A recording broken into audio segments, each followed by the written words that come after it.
ನಮಸ್ಕಾರ, ಕದಂಬ ನ್ಯೂಸ್ಗೆ ಸ್ವಾಗತ. ನಾನು ಸೋನಿಕಾ ಸುದೇಶ್. ಮೊದಲಿಗೆ ಮುಖ್ಯಾಂಶಗಳು. ಭಾಲ್ಕಿ ರಾಷ್ಟ್ರಮಟ್ಟದ ಕ್ರೀಡಾ ಸಂಕೀರ್ಣ, ದಶಕಗಳ ಕನಸು ಸಾಕಾರ.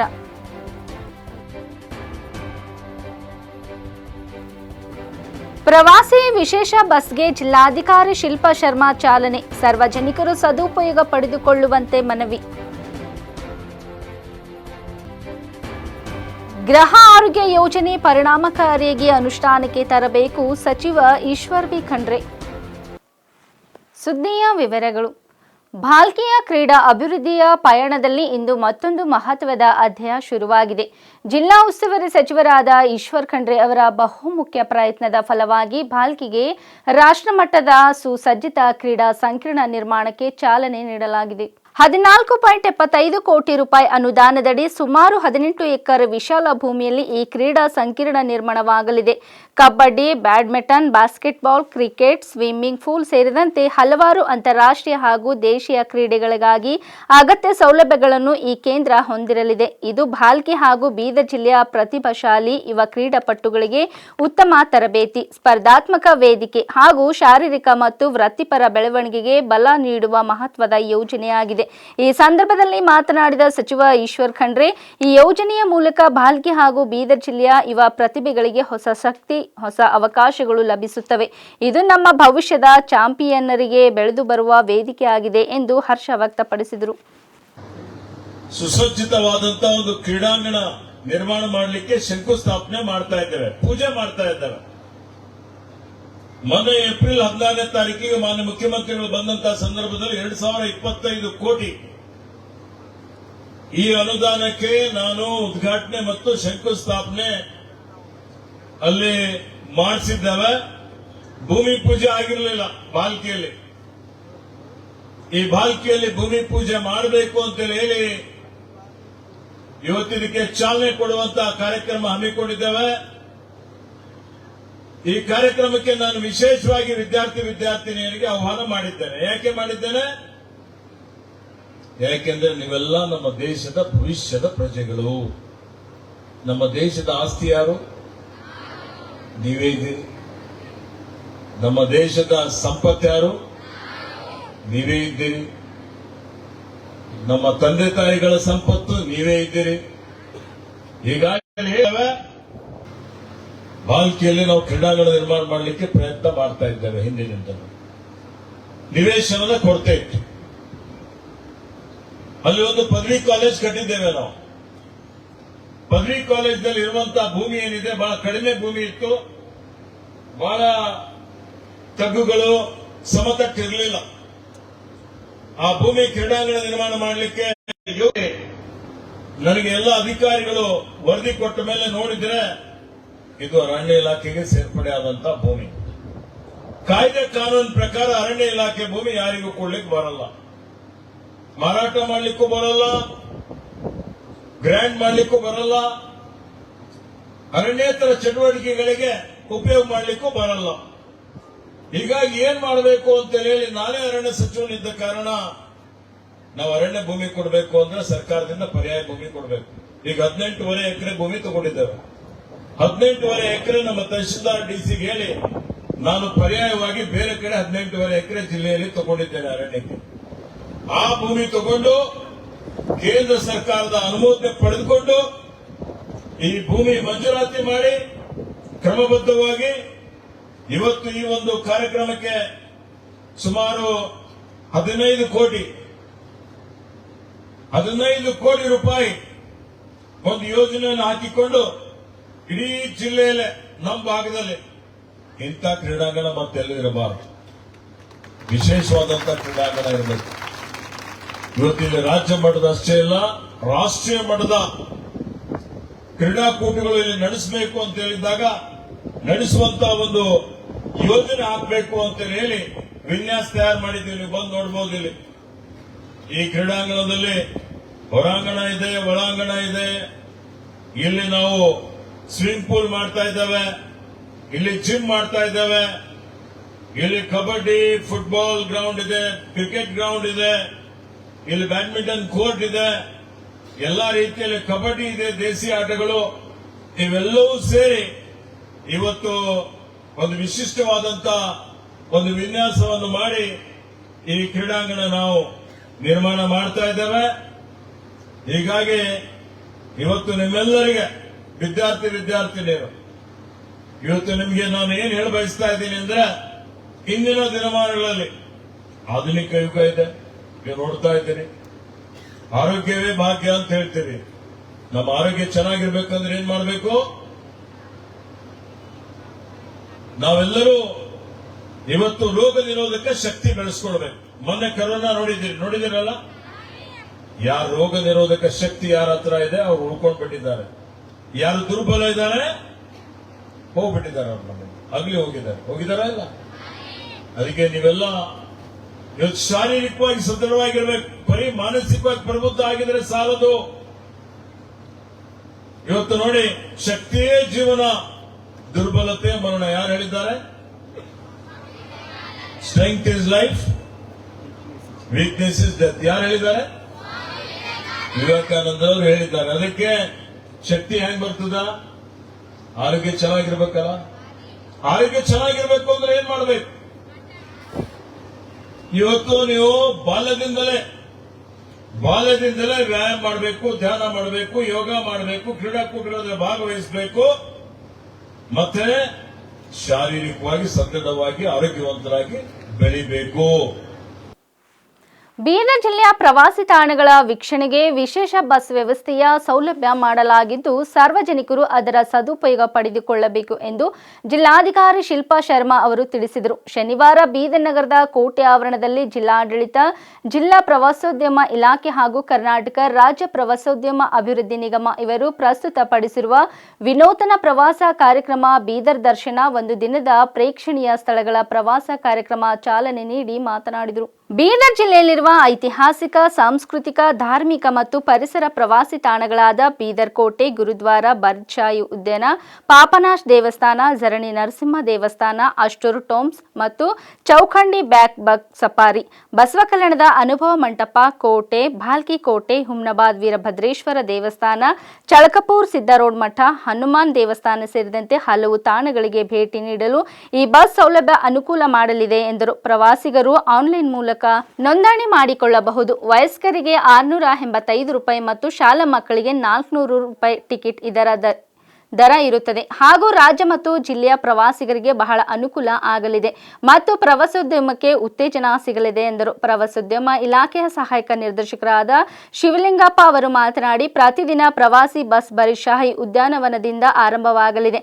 6:30 ಪ್ರಾರಂಭವಾಗಿ 7:30ಕ್ಕೆ ಬ್ಲಾಕ್ ಬಕ್ ಸಫಾರಿ, 9:30ಕ್ಕೆ ಝರಣಿ, 11:30ಕ್ಕೆ ಅಷ್ಟೂರ್ ಟೋಂಬ್ಸ್ ಮತ್ತು ಚೌಖಂಡಿ, 1:30ಕ್ಕೆ ಗುರುನಾನಕ್, 2:30 ಊಟದ ವಿರಾಮ, 4:30ಕ್ಕೆ ಬರ್ಚಾಯಿ ಉದ್ಯಾನ, 5:30ಕ್ಕೆ ಪಾಪನಾಶ್ ದೇವಸ್ಥಾನ, 6:30ಕ್ಕೆ ಮುಕ್ತಾಯವಾಗಲಿದೆ ಹಾಗೂ ನೋಂದಣಿಗಾಗಿ ಮತ್ತು ಹೆಚ್ಚಿನ ಮಾಹಿತಿಗಾಗಿ 9845624001 ದೂರವಾಣಿ ಸಂಖ್ಯೆಗೆ ಸಂಪರ್ಕಿಸಬಹುದು ಎಂದರು. ಈ ಸಂದರ್ಭದಲ್ಲಿ ಭಾರತೀಯ ಪುರಾತತ್ವ ಇಲಾಖೆ ಅಧಿಕಾರಿ ಅನುರುದ್ಧ ದೇಸಾಯಿ, ಜಂಗಲ್ ಲಾಡ್ಜ್ ಮತ್ತು ರೆಸಾರ್ಟ್ ಮ್ಯಾನೇಜರ್ ಶಿವಕುಮಾರ್ ಸೇರಿದಂತೆ ಇತರರ ಅಧಿಕಾರಿಗಳು ಉಪಸ್ಥಿತರಿದ್ದರು.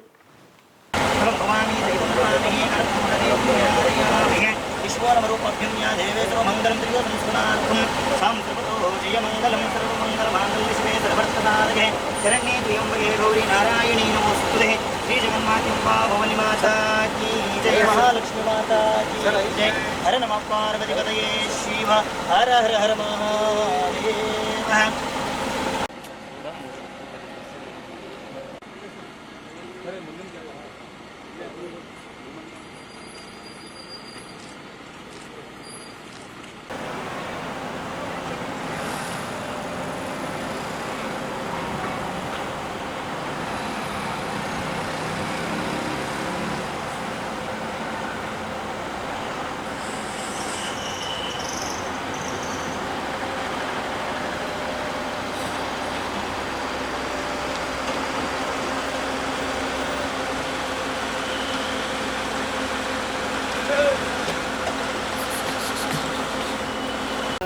ನಮ್ಮ ಜಿಲ್ಲೆ ಜನರಿಂದ ಬೇಡಿಕೆ ಇತ್ತು, ಯಾವುದೋ ಒಂದು ಡೇ ಟೂರಿಸಮ್ ಅಂದರೆ 1 ಡೇ ಟೂರಿಸಮ್ ನಮ್ಮ ಜಿಲ್ಲೆಯಲ್ಲಿ ಯಾವುದು ಟೂರಿಸಮ್ ಪ್ಲೇಸಸ್ ಇದ್ದಾವೆ ಅದನ್ನು ನೋಡೋಕ್ಕೆ ಬಸ್ ಫೆಸಿಲಿಟಿ ಕೊಡೋಕ್ಕೆ. ಸೊ ಈಗ KSTDC ನಾವು ಡೈರೆಕ್ಟರ್ ಸರ್ಗೆ ರಿಕ್ವೆಸ್ಟ್ ಮಾಡಿದ್ದು, ಅವರೂ ನಮಗೆ ಹೆಲ್ಪ್ ಮಾಡಿದ್ದಾರೆ. KSTDC ಬಸ್ ಒಂದು ಇಲ್ಲಿ ನಮಗೆ ಕಳಿಸಿದ್ದಾರೆ. ಸೊ ಈ ಬಸ್ಸನ್ನು ನಾವು ಪಾಯಿಂಟ್ ಟು ಪಾಯಿಂಟ್ ಬೆಳಗ್ಗೆ ಒಂದು ಕಡೆಯಿಂದ ಸ್ಟಾರ್ಟ್ ಮಾಡಿ ಜನರಿಗೂ ತಗೊಂಡು, ಟೂರಿಸ್ಟ್ಗಳಿಗೂ ತಗೊಂಡು, ಫಾರ್ ಎಕ್ಸಾಂಪಲ್ ಇಲ್ಲಿ ಕೋಟೆ ಹತ್ತಿರ ಬರ್ತಾರೆ. ಅದೇ ರೀತಿಯಲ್ಲಿ ಝರ್ನಿ ನರಸಿಂಹ ಟೆಂಪಲ್ ಇದೆ, ಇಲ್ಲಿ 1 ತಾಸು ನೋಡಿದ ನಂತರ ಝರ್ನಿ ನರಸಿಂಹ ಟೆಂಪಲ್ ಹತ್ತಿರ ಹೋಗ್ತಾರೆ. ಅಲ್ಲಿ 1 ತಾಸು ಅಥವಾ 1.5 ತಾಸು ಎಷ್ಟು ಟೈಮ್ ಆಗುತ್ತೆ ಟೂರಿಸ್ಟ್ಗಳಿಗೂ, ಅವರು ಅಲ್ಲೇ ಇದೇ ಸೇಮ್ ಬಸ್ನಲ್ಲಿ ಬಂತು ಮತ್ತು ಮೊಹಮ್ಮದ್ ಗವಾನ್ ಮದರ್ಸಾ ನೋಡೋಕ್ಕೆ ಬರ್ತಾರೆ. ಅಲ್ಲಿನೂ ಎಷ್ಟು ಟೈಮ್ ಅವರಿಗೂ ಬೇಕು, ಜನರಿಗೂ ಬೇಕು, ಹಾಫ್ ಆನ್ ಅವರ್ ಅಥವಾ 45 ಮಿನಿಟ್ಸ್. ಅದನ್ನು ನೋಡಿದ ನಂತರ ಮತ್ತೆ ಅವರು ಅಷ್ಟು ಟೋಂಬ್ ಹೋಗ್ತಾರೆ. ಅಷ್ಟು ಟೋಂಬಿಂದ ಗುರುದ್ವಾರಾಗೆ ಹೋಗ್ತಾರೆ. ಗುರುದ್ವಾರೆಯಿಂದ JLR ನಮ್ಮ ಹತ್ತಿರ ಇದೆ, ಜಂಗಲ್ ಲಾಡ್ಜಸ್ ಆ್ಯಂಡ್ ರಿಸಾರ್ಟ್ಸ್, ಅಲ್ಲಿ ಹೋಗ್ತಾರೆ. ಸೊ ಇದು ಸೇಮ್ ಬಸ್ಸನ್ನು ಯೂಸ್ ಮಾಡಿ 1 ಡೇ ಟೂರಿಸಮ್ ಅಂತ ಪ್ಯಾಕೇಜ್ ಅಂತ ನಾವು ಗೌರ್ಮೆಂಟ್ ವತಿಯಿಂದ ಮಾಡ್ತಾಯಿದ್ದೀವಿ. ಇದರಲ್ಲಿ ಇಲ್ಲಿ ಲೋಕಲ್ ಟೂರಿಸಮ್ ಮಾಡಬೇಕಿದ್ರೆ 685 ರುಪೀಸ್ ಇದೆ ಪರ್ ಅಡಲ್ಟ್. ಅದು ಈಗ ಮಾಡಿಬಿಟ್ಟಿದ್ದಾರೆ. Will see how it works out, ಹೆಂಗೆ ವರ್ಕೌಟ್ ಆಗುತ್ತೆ ಅಂತ ಅದು ನೋಡೋಣ ಸ್ವಲ್ಪ ದಿವಸದಲ್ಲಿ. ಮಕ್ಕಳಿಗೂ ಸ್ಪೆಷಲ್ ನಾವು ಪ್ಯಾಕೇಜ್ ಒಂದು ಮಾಡ್ತಾಯಿದ್ದೀವಿ. ಯಾರು ಒಂದು ಸ್ಕೂಲ್, ಕಾಲೇಜ್ ಇಂದ ಪಿಕ್ನಿಕ್ಗೆ ಪರ್ಪಸ್ಗೆ ಈ ಬಸ್ ತೊಗೋಬೇಕಿದ್ರೆ ಅವರಿಗೂ 400 ರುಪೀಸ್ ಪರ್ ಸ್ಟೂಡೆಂಟ್ ಇದೆ. ಸೊ ಇದರಿಂದ ನಮಗೆ ನಮ್ಮ ಜಿಲ್ಲೆ ಜನರಿಗೂ ಕೂಡ ಹೆಲ್ಪ್ ಆಗುತ್ತೆ. ಮತ್ತು ಔಟ್ಸೈಡಿಂದ ಟೂರಿಸ್ಟ್ಸ್ ಯಾರು ಬರ್ತಾರೆ, ಯಾಕಂದರೆ ಅವರಿಗೂ ಯಾವ ಜಾಗ ಎಲ್ಲಿದೆ ಅಂತ ಗೊತ್ತಾಗಲ್ಲ. ಸೊ ಇದೇ ಬಸ್ನಲ್ಲಿ ಯೂಸ್ ಮಾಡಿ ಒಂದು ಪ್ಲೇಸಿಂದ ಇನ್ನೊಂದು ಪ್ಲೇಸ್ಗೆ ಹೋಗಿ ನೋಡ್ಕೊಳ್ತಾರೆ. ಸಿಟಿ ಟೂರಿಸ್ಟ್ ಪ್ಲೇಸ್ ಅಷ್ಟೇ ಅಥವಾ ಡಿಸ್ಟ್ರಿಕ್ಟ್ ಟೂರಿಸ್ಟ್ ಪ್ಲೇಸ್ ಎಲ್ಲ ಕವರ್ ಮಾಡ್ತಾರೆ? ಸೊ ಡಿಫ್ರೆಂಟ್ ಪ್ಯಾಕೇಜಸ್ ಇದ್ದಾವೆ. ಒಂದು ಸಿಟಿದು ಮೇನ್ ನಾವು ಏನು ಹೇಳಿದ್ದೀವಿ, ಫಾರ್ ಎಕ್ಸಾಂಪಲ್ ಚಲ್ಕಾಪುರ್ ಟೆಂಪಲ್ ನಮ್ಮ ಹತ್ತಿರ ಇದೆ, ಬಸವ ಕಲ್ಯಾಣ ಅನುಭವ ಮಂಟಪ ಇದೆ. ಸೊ ಅದನ್ನು ಕವರ್ ಮಾಡೋಕ್ಕೆ ನಮಗೆ 2 ಡೇಸ್ ಬೇಕಾಗುತ್ತೆ. So it depends on tourists, ನಮಗೆ ಎಷ್ಟು ಬುಕಿಂಗ್ಸ್ ಸಿಗುತ್ತೆ ಅಂತ ಅದೇ ರೀತಿಯಲ್ಲಿ ನಾವು ಹೋಗ್ತೀವಿ. ಬಸವ ಕಲ್ಯಾಣದು ಕೂಡ ನಾವು ಸೆಪ್ರೇಟ್ ಟೂರ್ ಇದೆ, ವೀಕ್ಲಿ ಒನ್ಸ್ ನಾವು ಮಾಡ್ತೀವಿ ಅಥವಾ ಟ್ವೈಸ್ ಮಾಡ್ತೀವಿ. ಮತ್ತು ಚಲ್ಕಾಪುರ್ ಮತ್ತು ಇತರ ಟೆಂಪಲ್ಗಳು ಏನಿದೆ ಅದು ಕೂಡ ನಾವು ವೀಕ್ಲಿ ಒನ್ಸ್ ಆರ್ ಟ್ವೈಸ್ ಮಾಡ್ತೀವಿ. ಬಸ್ನಲ್ಲಿ ಗೈಡ್ ಇರ್ತಾರೆ ಮೇಡಮ್? ಬಸ್ನಲ್ಲಿ ಗೈಡ್ ನಾವು ಕೊಡ್ತೀವಿ, ಗೈಡ್ ಕೊಡ್ತೀವಿ, ಟೂರಿಸ್ಟ್ ಮಿತ್ರ. ಮನೆ ಬಾಗಿಲಲ್ಲಿಯೇ ಆರೋಗ್ಯ ಸೇವೆ ಒದಗಿಸುವ ಗೃಹ ಆರೋಗ್ಯ ಯೋಜನೆ ಜಿಲ್ಲೆಯಲ್ಲಿ ಪರಿಣಾಮಕಾರಿಯಾಗಿ ಅನುಷ್ಠಾನಕ್ಕೆ ತರಬೇಕು ಎಂದು ಅರಣ್ಯ ಜೀವಿಶಾಸ್ತ್ರ ಮತ್ತು ಪರಿಸರ ಸಚಿವರು ಹಾಗೂ ಬೀದರ್ ಜಿಲ್ಲಾ ಉಸ್ತುವಾರಿ ಸಚಿವರಾದ ಈಶ್ವರ್ ಬಿ ಖಂಡ್ರೆ ಅವರು ತಿಳಿಸಿದರು. ಅವರು ಬೀದರ್ ಜಿಲ್ಲಾ ಪಂಚಾಯತ್ ಕಚೇರಿ ಸಭಾಂಗಣದಲ್ಲಿ ಜಿಲ್ಲಾಡಳಿತ, ಜಿಲ್ಲಾ ಪಂಚಾಯತ್, ಜಿಲ್ಲಾ ಆರೋಗ್ಯ ಮತ್ತು ಕುಟುಂಬ ಕಲ್ಯಾಣ ಇಲಾಖೆ, ಜಿಲ್ಲಾ ಸರ್ವೇಕ್ಷಣಾ ಘಟಕ, ಜಿಲ್ಲಾ ಅಸಾಂಕ್ರಾಮಿಕ ನಿಯಂತ್ರಣ ಕೋಶ ಇವರ ಸಹಯೋಗದಲ್ಲಿ ನಡೆದ ಗೃಹ ಆರೋಗ್ಯ ಯೋಜನೆ ಕಾರ್ಯಕ್ರಮ ಉದ್ಘಾಟಿಸಿ ಅವರು ಮಾತನಾಡಿದರು. ಆರೋಗ್ಯ ಸೇವೆ ಮನೆ ಮನೆಗೆ ಎಂಬ ಧ್ಯೇಯದಲ್ಲಿ 14 ಅಸಾಂಕ್ರಾಮಿಕ ರೋಗಗಳಾದ ಸಕ್ಕರೆ ಕಾಯಿಲೆ, ಅಧಿಕ ರಕ್ತದೊತ್ತಡ, ಬಾಯಿ ಕ್ಯಾನ್ಸರ್, ಸ್ತನ ಕ್ಯಾನ್ಸರ್, ಗರ್ಭಕಂಠದ ಕ್ಯಾನ್ಸರ್, ಡಯಾಬಿಟಿಕ್ ರೆಟೋನೋಪತಿ, ಮಾನಸಿಕ ಆರೋಗ್ಯ ಅಸ್ವಸ್ಥತೆಗಳು, ನರವೈಜ್ಞಾನಿಕ ಸಮಸ್ಯೆಗಳು, ನಿದ್ರೆಯಲ್ಲಿ ಉಸಿರುಗಟ್ಟುವಿಕೆ, ದೀರ್ಘಕಾಲದ ಮೂತ್ರಪಿಂಡ ಕಾಯಿಲೆ, ದೀರ್ಘಕಾಲದ ಶ್ವಾಸಕೋಶದ ಕಾಯಿಲೆ, ಲಿವರ್ ಕಾಯಿಲೆ, ರಕ್ತಹೀನತೆ, ಆರೋಗ್ಯ ಸಮಸ್ಯೆಗಳು ಇರುವ 30 ವರ್ಷ ಮೇಲ್ಪಟ್ಟವರಿಗೆ ಉಚಿತ ತಪಾಸಣೆ, ಚಿಕಿತ್ಸೆ ಮತ್ತು ಅನುಸರಿಸಬೇಕಾದ ವಿಧಾನದ ಬಗ್ಗೆ ಈ ಯೋಜನೆಯ ಮನೆ ಮನೆಗೆ ಭೇಟಿ ನೀಡುವುದರ ಮೂಲಕ ಸೇವೆ ಒದಗಿಸಲಾಗುವುದು ಎಂದರು. ಈ ಕಾರ್ಯಕ್ರಮದಲ್ಲಿ ಜಿಲ್ಲಾಧಿಕಾರಿ ಶಿಲ್ಪಾ ಶರ್ಮಾ, ಜಿಲ್ಲಾ ಪಂಚಾಯತ್ ಮುಖ್ಯ ಕಾರ್ಯನಿರ್ವಹಣಾ ಅಧಿಕಾರಿ ಡಾಕ್ಟರ್ ಗಿರೀಶ್ ಬದೋಲೆ, ಜಿಲ್ಲಾ ಆರೋಗ್ಯ ಮತ್ತು ಕುಟುಂಬ ಕಲ್ಯಾಣ ಇಲಾಖೆ ಅಧಿಕಾರಿ ಧ್ಯಾನೇಶ್ವರ್ ನಿರಗೋಡೆ, ಜಿಲ್ಲಾ ಶಸ್ತ್ರ ಚಿಕಿತ್ಸಕರು ಅಹಮದ್ದೀನ್, ಜಿಲ್ಲಾ ಸರ್ವೇಕ್ಷಣಾ ಅಧಿಕಾರಿ ಶಂಕರಪ್ಪ ಬೊಮ್ಮ ಸೇರಿದಂತೆ ಜಿಲ್ಲಾ ಮತ್ತು ತಾಲೂಕು ಮಟ್ಟದ ಅಧಿಕಾರಿಗಳು, ನರ್ಸ್ಗಳು, ಟೆಕ್ನಿಷಿಯನ್ಗಳು ಸೇರಿದಂತೆ ಆಶಾ ಕಾರ್ಯಕರ್ತರು ಉಪಸ್ಥಿತರಿದ್ದರು. ಇವತ್ತು ಬಹಳ ಖುಷಿಯಿಂದ ಗೃಹ ಆರೋಗ್ಯ ಕಾರ್ಯಕ್ರಮ ಉದ್ಘಾಟನೆ ಮಾಡಿದ್ದಾರೆ. ನಮ್ಮ ಸರ್ಕಾರ ಆರೋಗ್ಯಕ್ಕೆ ಮತ್ತು ಶಿಕ್ಷಣಕ್ಕೆ ಹೆಚ್ಚಿನ ಒಂದು ಒತ್ತನ್ನು ಕೊಡ್ತಾ ಇದೆ. ನಮ್ಮ ಅಭಿವೃದ್ಧಿ ಸೂಚ್ಯಂಕದಲ್ಲಿ ಆರೋಗ್ಯ, ಶಿಕ್ಷಣ ಬಹಳ ಮಹತ್ವದ ಪಾತ್ರ ವಹಿಸ್ತವೆ. ಆರೋಗ್ಯವೇ ಭಾಗ್ಯ ಅಂತ ಹೇಳ್ತೀವಿ. ಆರೋಗ್ಯ ಚೆನ್ನಾಗಿದ್ರೆ ಎಲ್ಲವೂ ಚೆನ್ನಾಗಿರುತ್ತೆ. ಅನಾರೋಗ್ಯ ಇದ್ರೆ ಏನು ಮಾಡಲಿಕ್ಕೆ ಆಗುದಿಲ್ಲ. ಆಧುನಿಕ ಯುಗ, ಬಹಳ ವಿಜ್ಞಾನ ತಂತ್ರಜ್ಞಾನ ಬಹಳ ಮುಂದುವರೆದಿದೆ. ನಮ್ಮೆಲ್ಲರಿಗೆ ಐಷಾರಾಮಿ ವಸ್ತುಗಳು ಬೇಕಾಗಿದ್ದಾವೆ. ಈಗ ಹೇಗೆ ನಗರೀಕರಣ ಆಗ್ತಾ ಇದೆ, ಹೇಗೆ ಅಭಿವೃದ್ಧಿ ಹೆಚ್ಚಿಗೆ ಆಗ್ತಾ ಇದೆ, ಅದೇ ರೀತಿಯಲ್ಲಿ ರೋಗಗಳು ಜಾಸ್ತಿ ಆಗ್ತವೆ. CHOಗಳು ಮತ್ತು PHCOs ಮತ್ತೆ ಡಿಸ್ಟ್ರಿಕ್ಟ್ ಸರ್ವೇಲೆನ್ಸ್ ಯೂನಿಟ್, DSO ಅವ್ರು ನೋಡ್ತಾರೆ, NCD ಯೂನಿಟ್, ಇವರೆಲ್ಲರ ಪಾತ್ರ ಬಹಳ ಮುಖ್ಯ ಇರುತ್ತೆ. ನೀವೆಲ್ಲ ಮತ್ತೆ ಜೊತೆಗೆ ನಮ್ಮ ಫೀಲ್ಡ್ ವರ್ಕರ್ಸ್ ಅಂದ್ರೆ ಆಶಾ ವರ್ಕರ್ಸ್, ನಿಮ್ಮೆಲ್ಲ ಪಾತ್ರ ಬಹಳ ಮುಖ್ಯ ಇರುತ್ತೆ. ನೀವೆಲ್ಲ ಕೈ ಜೋಡಿಸಿ ಕೆಲಸ ಮಾಡಬೇಕು. ಇದ್ರ NCD ಅಲ್ಲಿ ನಾವು ಪ್ರಿವೆನ್ಷನ್ ಬಹಳ ಮುಖ್ಯ. ಮುಂಚೆ ಏನಾಗ್ತಿತ್ತು, ಕ್ಯೂರೇಟಿವ್ ಟ್ರೀಟ್ಮೆಂಟ್, ಈ ಎಲ್ಲ ರೋಗಕ್ಕೆ ಕ್ಯೂರೇಟಿವ್, ಆಮೇಲೆ ಟ್ರೀಟ್ಮೆಂಟ್ ಮಾಡೋದು ಬಹಳ ಫೋಕಸ್ ಇರ್ತಿತ್ತು. ಬಟ್ ಈಗ ಸರ್ಕಾರದ ಫೋಕಸ್ ಏನಿದೆ, ಇದು prevention is better than cure. ಮುಂಚೆನೆ ಈಗ ಏನ್ ರಿಸ್ಕ್ ಫ್ಯಾಕ್ಟರ್ಸ್ಗಳು ಇದಾವೆ ಅವು ಪತ್ತೆ ಹಚ್ಚಿ, ಮುಂಚೆನೆ ಅದಕ್ಕೆ ಪತ್ತೆ ಹಚ್ಚಿ ಅದಕ್ಕೆ ಟ್ರೀಟ್ಮೆಂಟ್ ಕೊಡೋದು. ಅದು ರಿಸ್ಕ್ ಫ್ಯಾಕ್ಟರ್ಸ್ಗಳು ಏನೇನು ಇರ್ತಾವೆ, ಸ್ಮೋಕಿಂಗ್ ಆಗ್ಬೋದು. ಕೆಡಿಪಿ ಸಭೆಯಲ್ಲಿ ಅರಣ್ಯಾಧಿಕಾರಿಯೊಬ್ಬರು ರಮ್ಮಿಗೆ ಮಾಡುತ್ತಾ ಸಮಯ ವ್ಯರ್ಥ ಮಾಡುತ್ತಿದ್ದ ವಿಡಿಯೋವೊಂದು ವ್ಯಾಪಕ ವೈರಲ್ ಆಗುತ್ತಿದೆ. ರಾಯಚೂರಿನ ಜಿಲ್ಲಾ ಪಂಚಾಯಿತಿ ಕಚೇರಿ ಸಭಾಂಗಣದಲ್ಲಿ ಶುಕ್ರವಾರ ಶಾಸಕರು, ಜಿಲ್ಲಾ ಮಟ್ಟದ ಅಧಿಕಾರಿಗಳೊಂದಿಗೆ ಅಭಿವೃದ್ಧಿಯ ಕುರಿತು ಪ್ರಗತಿ ಪರಿಶೀಲನಾ ಸಭೆ ನಡೆಯುತ್ತಿತ್ತು. ಈ ಕೆಡಿಪಿ ಸಭೆಯಲ್ಲಿ ಉಪ ಅರಣ್ಯ ಸಂರಕ್ಷಣಾಧಿಕಾರಿ ಪ್ರವೀಣ್ ಅವರು ಸಭಾಂಗಣದಲ್ಲೇ ಮೊಬೈಲ್ನಲ್ಲಿ ರಮ್ಮಿ ಆಡುತ್ತಿದ್ದರು. ಇದನ್ನು ಗಮನಿಸಿದ ಒಬ್ಬರು ದೃಶ್ಯವನ್ನು ಮೊಬೈಲ್ ಕ್ಯಾಮೆರಾದಲ್ಲಿ ಸೆರೆ ಹಿಡಿದಿದ್ದು, ದೃಶ್ಯ ಇದೀಗ ಸಾಮಾಜಿಕ ಜಾಲತಾಣಗಳಲ್ಲಿ ವೈರಲ್ ಆಗುತ್ತಿದೆ. ವಿಷಯ ಸಚಿವರ ಗಮನಕ್ಕೆ ಬರುತ್ತಿದ್ದಂತೆಯೇ ಅವರನ್ನು ಸಭೆಯಿಂದ ಹೊರಗೆ ಕಳಿಸಿದರು. ಡಿಸಿಎಫ್ ವಿರುದ್ಧ ಶಿಸ್ತು ಕ್ರಮ ಕೈಗೊಳ್ಳುವಂತೆ ಅರಣ್ಯ ಇಲಾಖೆಯ ಪ್ರಧಾನ ಕಾರ್ಯದರ್ಶಿಗೆ ಪತ್ರ ಬರೆಯುವಂತೆ ಜಿಲ್ಲಾಧಿಕಾರಿಗೆ ಸೂಚನೆ ನೀಡಿದರು. ಸಭಾ ಗೌರವ ಕಾಯ್ದುಕೊಳ್ಳುವಂತೆ ಜಿಲ್ಲೆಯ ಶಾಸಕರು ಜಿಲ್ಲಾ ಉಸ್ತುವಾರಿ ಸಚಿವರನ್ನು ತರಾಟೆಗೆ ತೆಗೆದುಕೊಂಡರು. ನೀವು ಗಂಭೀರವಾಗಿಲ್ಲ, ಅಧಿಕಾರಿಗಳು ಗಂಭೀರವಾಗಿಲ್ಲ, ಕನಿಷ್ಠ ಪಕ್ಷ ಶಾಸಕರ ಗೌರವವನ್ನಾದರೂ ಉಳಿಸಿ ಎಂದು ಶಾಸಕರು ಆಕ್ರೋಶ ವ್ಯಕ್ತಪಡಿಸುತ್ತಿರುವಾಗಲೇ ವಿಡಿಯೋ ತೆಗೆಯಲಾಗಿದೆ. ಶಾಸಕರು ಮಾತನಾಡುವ ಭರದಲ್ಲಿ ಏಕವಚನದಲ್ಲಿ ಮಾತನಾಡಿ ಸಚಿವರೇ ಮುಜುಗರಕ್ಕೆ ಒಳಗಾಗುವಂತೆ ಮಾಡಿದರು. ಟ್ರಾನ್ಸ್ಫರ್ ಆಗಿದೆ ಅನ್ನೋದು ರೈತರ ಕೂಗು, ರೈತರ ಅಪಾದನೆ ಅಲ್ಲ. ಅದ್ರ ಜೊತೆ ನಿಮ್ಮ ಭಾಗದಲ್ಲಿ ಇರ್ಬೋದು, ರಾಯಚೂರು ತಾಲೂಕದು, ರಾಯಚೂರು ಸಿಟಿ ನಾನು ಹೇಳ್ತಾ ಇದ್ದೇನೆ, ಈ ಪರಿಸ್ಥಿತಿ ಉದ್ಭವ ಆಗಿದೆ. ಇದು ಪತ್ರಿಕೆಗಳಲ್ಲಿ ಕೂಡ ಬಂದಿದೆ. ಸರ್, ಈಗ ಒಂದು ನಿಮಿಷ ಸರ್, ಈಗ 53% ಬಿತ್ತನೆ ಆಗಿದೆ. ಇವರು ರಿಕ್ವೈರ್ಮೆಂಟ್ ನವೆಂಬರ್ ವರೆಗೆ, ಸೆಪ್ಟೆಂಬರ್ ವರೆಗೆ ಎಷ್ಟು ಮಾಡಿದ್ದಾರೆ? 1,29,000 ಸೊಸೈಟಿ ಎಷ್ಟು ಅಲೋಕೇಶನ್ ಪ್ರಕಾರ ಎಷ್ಟು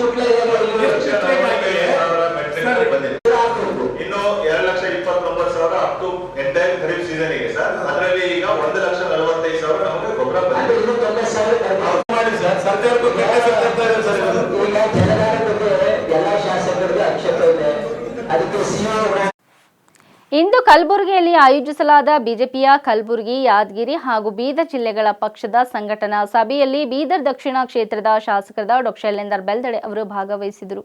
ಮುಂಬರುವ ಸ್ಥಳೀಯ ಸಂಸ್ಥೆಗಳ ಚುನಾವಣೆಯನ್ನು ಯಶಸ್ವಿಯಾಗಿ ಎದುರಿಸುವ ಉದ್ದೇಶದಿಂದ ಈ ಸಭೆಯಲ್ಲಿ ಪಕ್ಷ ಸಂಘಟನೆಯನ್ನು ಇನ್ನಷ್ಟು ಬಲಪಡಿಸುವ ಕುರಿತಾದ ಮಹತ್ವದ ಚರ್ಚೆಗಳು ನಡೆಯುವ ಜೊತೆ ಭ್ರಷ್ಟಾಚಾರದಲ್ಲಿ ಮುಳುಗಿರುವ, ಜನವಿರೋಧಿ ನಿರ್ವಹಣೆಯಲ್ಲಿ ತೊಡಗಿರುವ ಕಾಂಗ್ರೆಸ್ ಸರ್ಕಾರದ ವಿರುದ್ಧ ಸಂಘಟಿತ ಹೋರಾಟ ನಡೆಸುವ ಸಂಕಲ್ಪವನ್ನು ಸಭೆಯಲ್ಲಿ ಕೈಗೊಳ್ಳಲಾಯಿತು.